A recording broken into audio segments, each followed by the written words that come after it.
कथित वंश विस्तार भवता सोम सूर्यय राज्ञं चौभय वंशाना चरितं परमाद्भुतम्।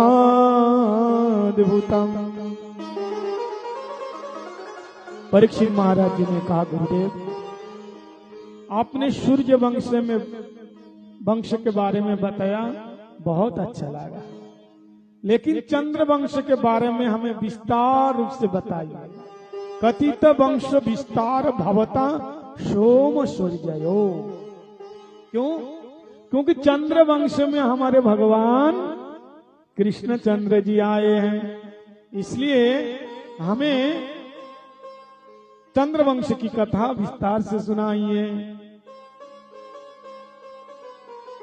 सुखदेव स्वामी कहते हैं, राजन इस चंद्र वंश के सबसे पहले श्रीमन नारायण हुए।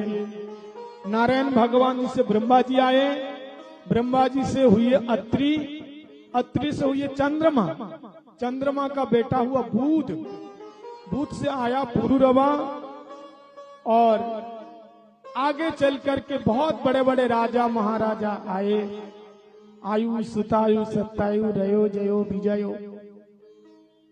आगे चल करके यदुवंश, यदु महाराज जी का वंश चला। उसी यदुवंश में साक्षात भगवान जादवेंद्र कृष्णचंद्र जी आए हैं। तो इस वंश में जाति जजाति संजाति आजाति विजाति और कृति बड़े बड़े राजा महाराजा हुए।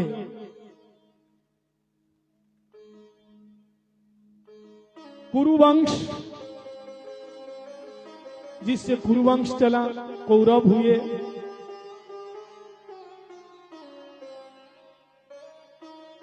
लेकिन मथुरा का उस समय राजा थे उग्रसेन। उग्रसेन का यहां एक पुत्र हुआ। बोलो राधे राधे। उग्रसेन का एक पुत्र हुआ। जैसे पुत्र हुआ तो महाराज उसी समय खून की बारिश होने लगा। कुत्ते सियार बोलने लगा, चारों तरफ से अपशकुन होने लगा। उग्रसेन महाराज जी घबरा गए, हो ना हो कुछ अनर्थ ना हो जाए। पंडितों को बुलाए और कहा, ये बालक कैसा होगा बताइए।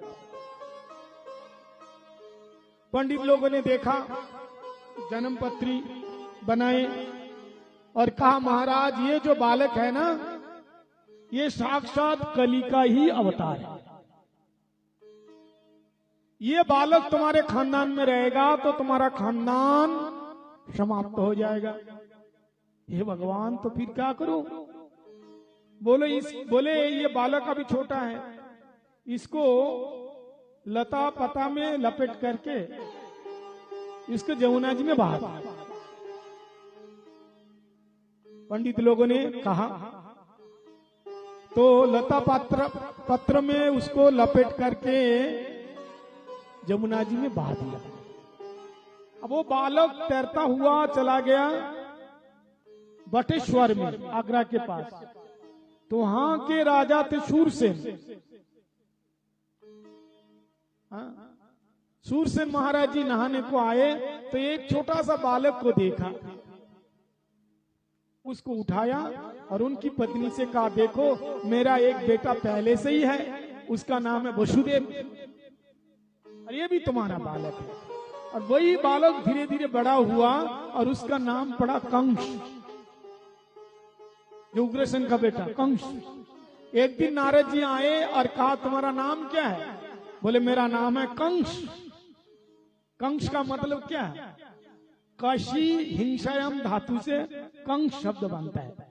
कम सुखम इति कंस, जिसके जीवन में सुख बहुत कम है, हमेशा दुख में रहते हैं, समझो कंस का ही अंश है। कंस की दो पत्नियां हैं, एक का नाम अस्ति और दूसरे का नाम है प्राप्ति। अस्ति मतलब है और प्राप्ति मतलब और होना चाहिए। है? जितना धन है उसमें हम खुश नहीं है, और मिलना चाहिए। ये अस्ति और प्राप्ति कंस की दो पत्नियां हैं। तो नारद जी ने कहा, तब 12 साल का हो रहा था, कहा कि भाई तुम्हारा पिताजी का नाम क्या है? बोले मेरे पिताजी का नाम है सूरसेन। बोला अरे भैया झूठ काय को बोलते हो, तुम्हारे पिताजी तो उग्रसेन है। अच्छा यहाँ कैसे आ गया? बोले महाराज ये पंडित लोगों ने सब कुछ बुद्धि खराब किया तुम्हारे पिताजी की। अब वहां से कंस दौड़ा, महेंद्रचल पर्वत पर गया। बोले मैं तप करके इतना शक्ति का अर्जन करूंगा, इतना बलवान बनूंगा, फिर पंडितों को हम देखेंगे। शिव जी का भयंकर तप किया। शंकर जी प्रसन्न हो गए और कहा वरदान मांगो।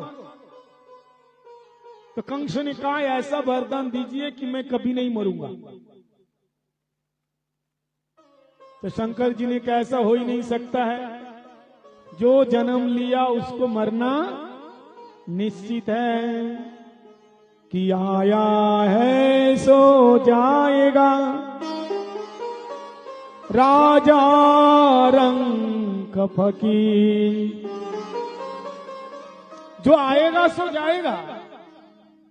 जातो श्री ध्रुव जन्म मृत सचा। जो जन्म लिया वो मरेगा, और जो मर गया वो फिर दोबारा जन्म लेगा। शरीर के बिना रह नहीं सकता। तो तुम्हारी तो मृत्यु निश्चित है। तो कंस ने कहा अच्छा कौन मारेगा मेरे को? नाम तो बताइए। बोले ये नहीं बताऊंगा। कंस ने सोचा जो मारेगा पहले से हमें पता लगेगा तो उसको मैं मार डालूंगा। ना रहेगा बांस और ना बजेगी बांसुरी। शंकर जी ने कहा ये धनुष लेकर के जाओ मेरा। ये धनुष कोई नहीं तोड़ सकता, और जो तोड़ेगा तुझे छोड़ नहीं सकता। जो इस धनुष को तोड़ेगा समझो वो तेरा काल है। वो धनुष लेकर के आया मथुरा में। मथुरा में आकर के सबसे पहले पंडितों को मारपीट करना शुरू कर दिया। पंडितों को महाराज पकड़ पकड़ करके जमुना जी में पधराने लगा। चारों तरफ से हाहाकार मच गया, भैया कोई कंस नाम का व्यक्ति आया, हम सबको मार रहे हैं। पिताजी तो उड़ करके आए उग्रसेन, बेटा तुम आए हो अच्छी बात है, स्वागतम है, लेकिन ये क्या तरीका है, ब्राह्मण लोगों को पंडित लोगों को क्यों मारते हो? कंस ने कहा पिताजी आइए, इधर आइए, आओ आ जाओ, आइए आइए आइए आइए इधर आइए। इतना प्यार से बुला करके हाथ पकड़ के ले गए जेल में, धक्का मार के अंदर दिया, डबल ताला लगा दिया। पिताजी आपका यहीं पर स्वागतम है, आप यहाँ जेल में गरम गरम रोटी खाओ और इधर ही जाओ। उसके चाचा जी आए, अरे बेटा ये क्या करते हो, तुम्हारे पिताजी आए। बोले चाचा जी अब मेरे चाचा हो? बोला हाँ। अब आइए आइए आइए आइए आप आइए। बोले चाचा जी को भी वहां अंदर डाल दिया। चाचा जी पिताजी को अंदर डाल दिया और स्वयं राजा बन गया मथुरा का। और उसकी अलग से पार्टियों को बुला लिया, अघासुर, बकासुर, तिनावर्त, पुतना, अरिष्टासुर, तिनावर्त, शक्टासुर, इसके सारे मंत्रिमंडल है। बोले भैया तुम लोग आज से मथुरा में रहो। ये लोग मथुरा के एक भी नहीं थे, जितने अघासुर, बकासुर, तिनावर्त, ये कोई भी मथुरा के नहीं थे। लेकिन कंस जिस दिन से राजा बना मथुरा का, सबको अपने पास बुला लिया, क्योंकि दुष्ट लोग है ना, वो दुष्टों को ही बुलाता है। और दुष्ट लोग क्या करते हैं, उसके पास चिपक के रह जाते हैं। ठीक है, लेकिन कंस की एक बहन थी, देवक महाराज जी की बेटी देवकी, चाचा की बेटी, चाचा जी बहन, नाम देवकी। वो कंस से बहुत डरती थी। कंस से कंस एक दिन कहा, बहन तुम चिंता मत करो, तुम्हारी शादी हम करेंगे। हमारा एक परम मित्र है, नाम वसुदेव। अरे कभी झूठ नहीं बोलते हैं वो, और महाराज सगाई कर दी और शादी धूमधाम से शादी हो गई। कंस ने, देखो भागवतम में लिखा हुआ है, कंस ने इतना दहेज दिया, अब सोच नहीं सकते। बहन की विदाई में इतना कंस ने दहेज दिया, कितना हजारों लाखों दास दासियां दी, रथ, हाथी, घोड़े, पालकी, सोना, हीरे, मूंगे, पन्ने, भर भर के गाड़ियां भर भर के दिया। अगर है तो देने में कष्ट क्या है? अगर दे रहे हो तो बेटी कहीं तो जा रहे हैं। जिसके पास नहीं है जबरन लेना भी नहीं चाहिए। जिसके सामर्थ्य है वो दे सकते हैं, जिसके पास नहीं है वो ना दे, कोई बात नहीं है। लेकिन दहेज देना ही पड़ेगा, ये बात ठीक नहीं है। अब ऐसे तो दहेज लेना ही नहीं चाहिए। संत लोग कहते हैं, लोग लेते हैं ना, लिख देते हैं अलमारी लेके आओ, टीवी लेके आओ, फ्रिज लेकर के आओ, लिखते हैं ना, हीरो होंडा लेकर के आओ। हमारा शादी में हीरो होंडा नहीं दिया तो शादी कैंसिल, मंडप पे बोला अभी तक हीरो होंडा तो आया ही नहीं। एक संत कहते हैं जो दहेज की टीवी लेते हैं ना, टीवी, तो उसकी छाती पे टीवी होते हैं। बोलो टीवी एक रोग होते हैं ना, तो इसलिए जबरन नहीं लेना चाहिए। अगर कोई खुश होकर दे रहे हैं तो कोई बात नहीं है। लेकिन यहाँ कंस ने अपनी बहन की विदाई में बहुत दान दिया और स्वयं अपनी बहन से कहा, बहन तू अपने पिताजी की कमी महसूस नहीं करना, मैं तेरा पिता हूं और मैं तेरे को विदाई करूंगा। स्वयं रात में बिठा करके बहन जी को लेके जा रहे थे। देखो जो देवता लोग हैं ना, वो सब कुछ जानते हैं, आगे क्या होने वाला है, क्या होगा। लेकिन उसकी आदत कैसी मालूम है? उसके पेट में एक भी बात हजम नहीं होती है। बोलो राधे राधे। जैसे माताओं के पेट में बात हजम नहीं होती है, इनका हृदय बहुत नरम होता है, कोमल होता है। इसलिए भाई लोगों से मैं कहता हूं, जो बात नहीं बताना चाहिए कभी छुप के रखना है, तो माताओं के सामने कभी ओपन मत करो।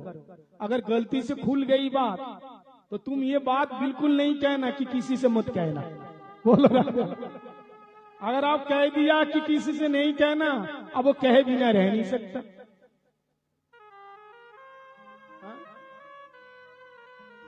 किसी से नहीं कहना, वो तो कहेंगे जरूर, हे भगवान मेरे से ये बात निकल ना जाए। किसी से नहीं कहना, किसी से नहीं कहना, और कहना नहीं और कह दिया।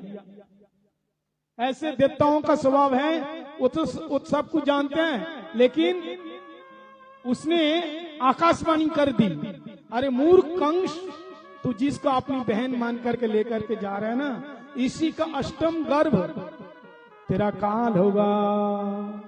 जैसे बोला इसी का अष्टम गर्भ तेरा काल होगा। इतने में कंस तुरंत देवकी को इतने प्यार से विदा कर रहा था, देवकी का केस को पकड़ करके रथ में से नीचे महाराज धड़ाम से गिरा दिया और तलवार निकल करके मारने के लिए हाथ उठाया। वसुदेव महाराज जी ने कहा कि भैया जी आप क्या कर रहे हो, ये आपकी बहन है। बोले क्यों, तू बहरा है? तू बहरा है, सुना नहीं क्या बोला आकाशवाणी ने, ये मेरा काल को जन्म देगी। बोले महाराज मृत्यु तो एक न एक दिन सबको आएगी, चाहे आज हो चाहे काल हो, एक दिन न एक दिन सबको मरना ही पड़ेगा। तो आप मृत्यु से बच करके कहां जाओगे? कि मृत्युर्जन्ममतां वीरदेन सहजायते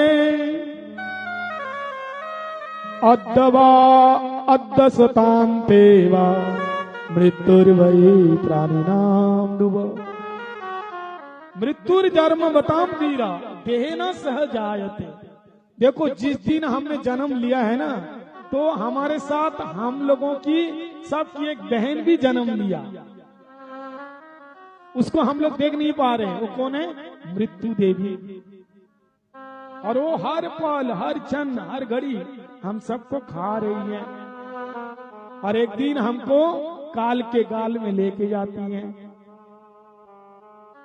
वसुदेव महाराज जी ने कहा, महाराज देवकी का अष्टम गर्भ आपका काल होगा, तो मैं वचन देता हूं इसका अष्टम गर्भ जब हो जाएगा तो आपके हाथ में सौंप देंगे, एक एक करके सारे बच्चों को। कंस जानता था कि वसुदेव झूठ नहीं बोलते हैं, सत्यवादी है। अच्छा ठीक है, लेकिन तब तक तुम दोनों को जेल में रहना होगा, ठीक है। अब महाराज जा रहे थे बड़े प्रेम से ससुराल में, पहुंच गए जेल में। हाँ पहुंच गए। और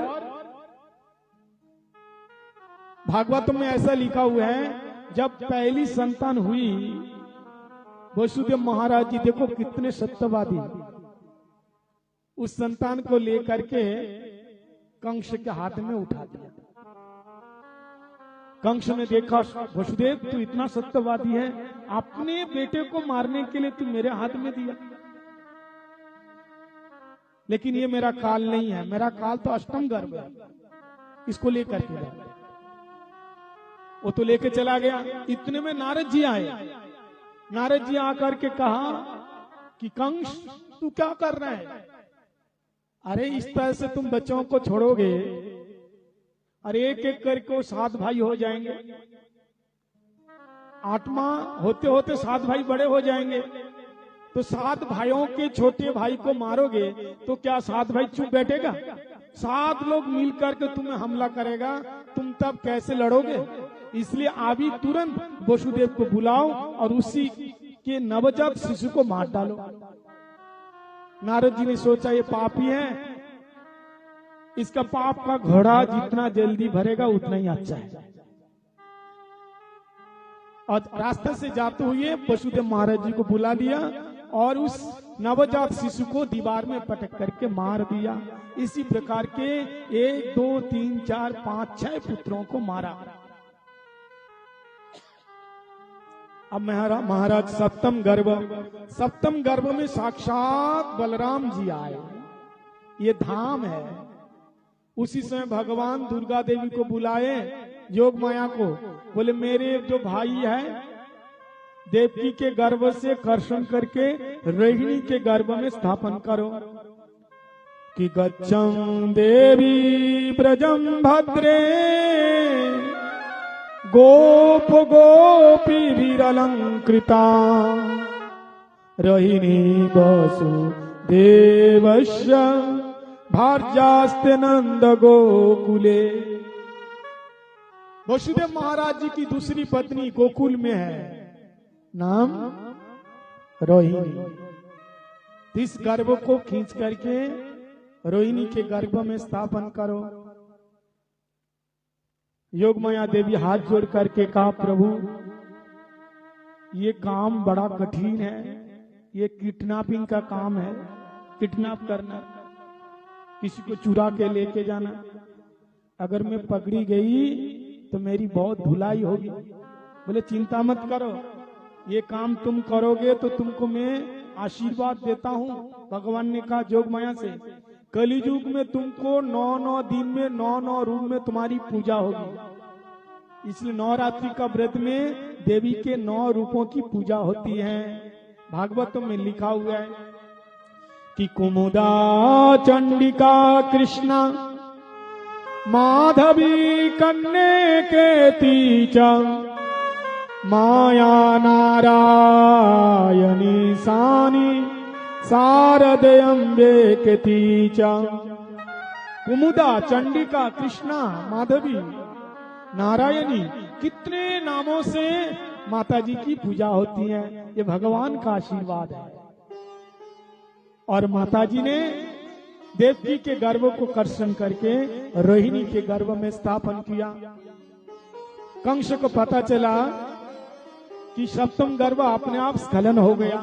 कंस ने कहा अच्छा हुआ, बार बार मारना पड़ता था, पाप लगता था, अब मैं पाप करने से बच गया। अब आया अष्टम गर्भ। जैसे भगवान जी मां के पेट में आए तो माता देवकी के शरीर में प्रकाश और बढ़ गया। वो जो कारागर था ना, वो बिल्कुल उजाला उजाला हो गया। कंस तो बहुत डर गया, भाई जन्म लेने से पहले इतना प्रकाश है, जब जन्म लेगा ना जाने क्या करेगा। अब भगवान जी गर्भ में आए तो सारे देवता लोग भगवान की स्तुति करने आए। इस स्तुति का नाम है गर्भ स्तुति। तो आइए हम सभी लोग मिलकर के देवताओं के साथ ये गर्भ स्तुति करते हैं, ताकि भगवान बहुत जल्दी प्रकट हो जाए। स्वागतम कृष्णा स्वागतम कृष्णा स्वागतम कृष्णा स्वागतम कृष्णा स्वागतम कृष्णा स्वागतम कृष्णा स्वागतम कृष्णा स्वागतम कृष्णा स्वागतम सुस्वागतम शरणागतम कृष्णा स्वागतम सुस्वागतम शरणागतम कृष्णा स्वागतम सुस्वागतम शरणागतम कृष्णा स्वागतम सुस्वागतम शरणागतम कृष्णा स्वागतम कृष्णा स्वागतम कृष्णा स्वागतम कृष्णा स्वागतम कृष्णा शतव्रतम शतपरम त्रिशतम शत संयोनिकम च शते शत शत मृत शत नेत्रम शतमकम तम शरणं प्रपन्नम्। हरि स्वागतम कृष्णा शरणागतम कृष्णा स्वागतम सुस्वागतम शरणागतम कृष्णा स्वागतम सुस्वागतम शरणागतम कृष्णा स्वागतम कृष्णा स्वागतम कृष्णा स्वागतम कृष्णा स्वागतम कृष्णा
स्वागतम कृष्ण स्वागतम शुभ स्वागतम शरणागतम कृष्ण स्वागतम सुस्वागतम शरणागतम कृष्ण स्वागतम शुभ स्वागतम शरणागतम कृष्ण हे स्वागतम कृष्ण स्वागतम कृष्ण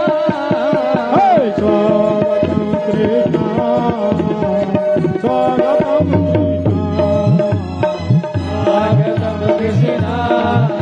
शरणागतम कृष्ण कृष्ण स्वागतम कृष्ण हे स्वागतम कृष्ण शरणागतम कृष्ण स्वागतम कृष्ण शरणागतम कृष्ण स्वागतम कृष्ण शरणागतम कृष्ण शरणागतम कृष्ण शरणागतम कृष्ण शरणागतम कृष्ण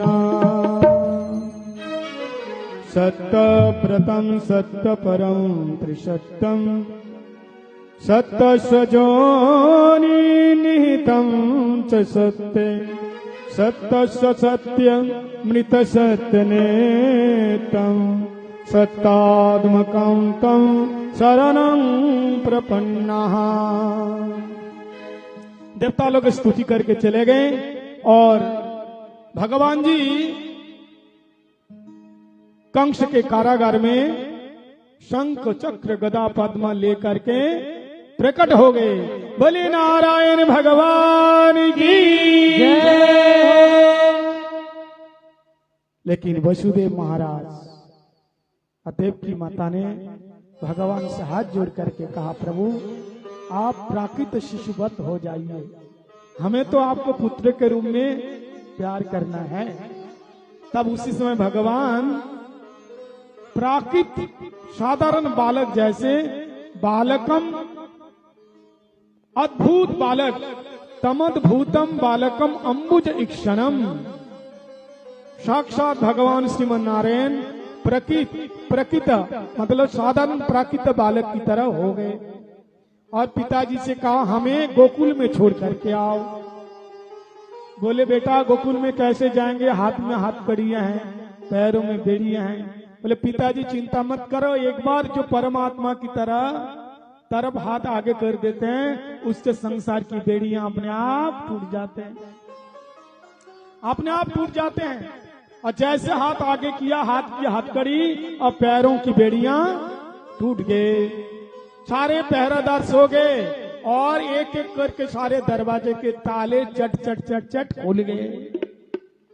और आज माता देवकी ने लाला को दूध पिलाया और एक सूप होते हैं ना, सूप में लिटा करके वसुदेव महाराज जी के सर पे दिया। वसुदेव महाराज जी वहां से लाते हैं और गोकुल में छोड़ के जाते हैं। और यशोदा ने एक पुत्री को जन्म दिया, उसी पुत्री को लेकर के आते हैं। लेकिन रात को कब अदला बदली हो गए, कंस को कुछ भी पता नहीं चला।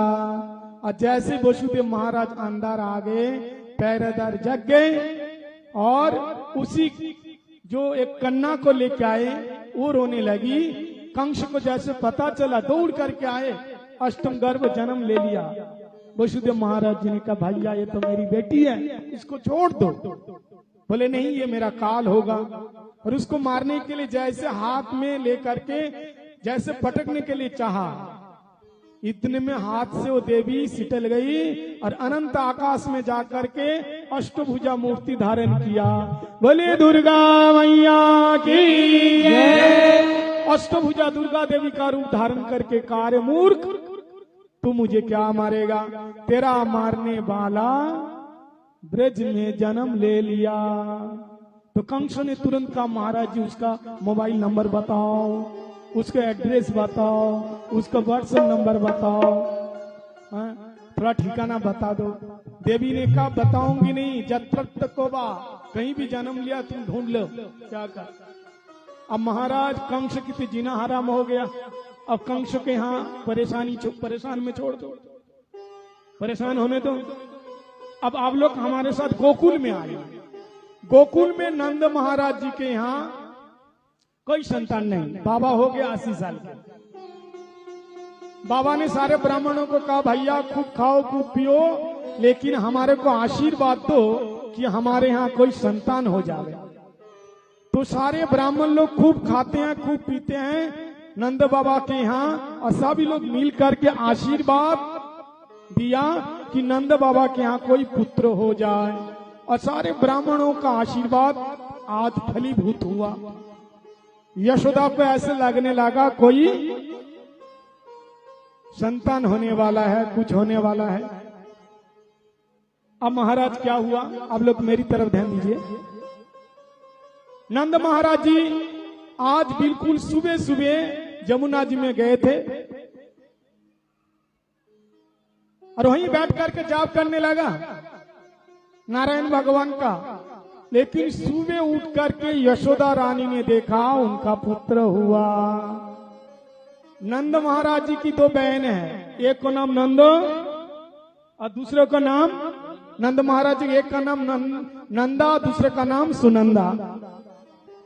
बोलो राधे राधे। राधे राधे। नंदा सुनंदा को जैसे पता चला कि भाई के यहाँ कुछ जन्म लिया है तो दौड़ पड़ी कि ये समाचार सबसे पहले भैया को देंगे, इसी से क्या होगा हमें बधाई मिलेगी। नंद महाराज जी से कहा भैया बधाई हो बधाई।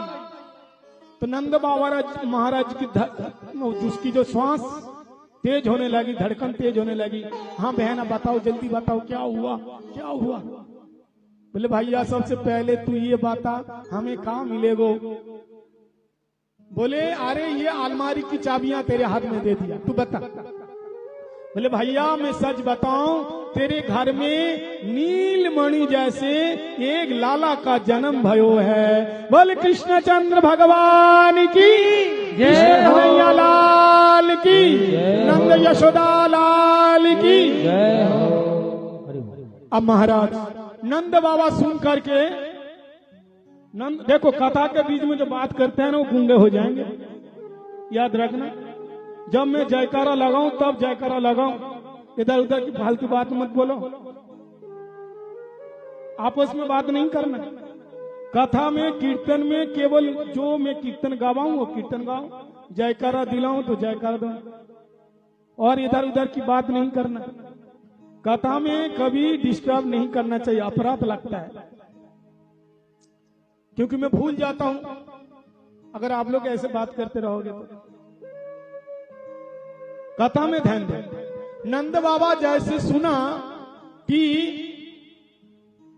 हमारे यहाँ पुत्र का जन्म हुआ है, नंद महाराज तुरंत जमुना जी में छलांग मारी और हरिशरणम हरिशरणम हरिशरणम करते हुए 108 डुबकी लगाई और ऊपर आकर के बढ़िया पीली धोती पहनी और पीली बगलबंदी पहनी और ऐसे अपने माथे पे थापक हुए चंदन लगायो और आंखों में काजर, चंदन लगाए मथन पे, आंखों में काजर, और बहुत सुंदर श्रृंगार करके एक ब्रजवासी से कहा लाला कहियो रे हम कैसे देखने लग रहे हो हैं। तो ब्रजवासी कह रहे बाबा हमें तो ऐसे लगा कि तू बिल्कुल 16 साल का जुआ है, हमें तो ऐसा लगता कि तू बिल्कुल दुल्हन जैसे लग रहे, दूल्हा जैसा लग रहा है, दूल्हा। नंद बाबा सुनकर के बड़े प्रसन्नता के साथ दौड़ते हुए आ रहे कि लाला का मुंह देखेंगे, पहली संतान। लेकिन कुछ ब्रजवासी जो गोपियां बाबा को ऐसे रोक लिया, ये बाबा तू कहाँ जा रहे? बोले क्यों, हमारे छोरा का जन्म भयो है, देखने को जा रहा हूँ। बोले ऐसे ना जाओ करे। बोले फिर कैसे? बोले दही की मटकी आपने सर पे रखो और ऐसे नाचते हुए ठुमका लगाते हुए अंदर जाओ। नंद बाबा ने कहा हे भगवान ये कहाँ की रिवाज है? और नंद बाबा के सर पे एक मटकी रख दिया, उसके ऊपर दूसरी मटकी तीसरी मटकी रख करके नंद बाबा ऐसे ठुमका लगाते हुए जैसे 2-4 कदम गए, ये ग्वाला आया इतने मोटे से लठ लेकर के, डंडा लेकर के, और दूध दही की मटकी में जोर से मारा। जैसे मारा नंद बाबा पूरा एकदम दूध दही में से पूरा नहा गया। नंद बाबा ने कहा क्यों रे दारी के, हमने इतना सुंदर श्रृंगार किया है, हमारे सारे श्रृंगार तूने पानी में मिला दिया, मिट्टी में मिला दिया। अब चारों तरफ फैल गए नंद बाबा के यहाँ एक बहुत सुंदर पुत्र हुआ।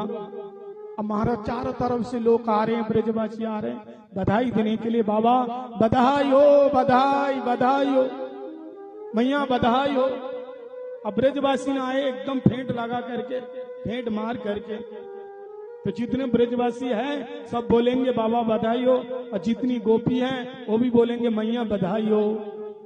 अब ब्रजवासी आकर के कहा बाबा बधाई हो, बधाई हो, मैया बधाई हो, बधाई हो।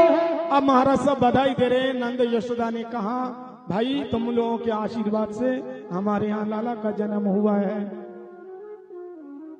अब सभी लोग गाने लगे, चलो देखे आवे नंद घर लाला हुआ, चलो देखे आवे नंद घर लाला हुआ, चलो देखे आवे नंद घर लाला हुआ, चलो देखे आवे नंद घर लाला हुआ। ओ लाला हुआ, लाला हुआ, लाला हुआ, लाला हुआ, ओ लाला हुआ, लाला हुआ, लाला हुआ, लाला हुआ।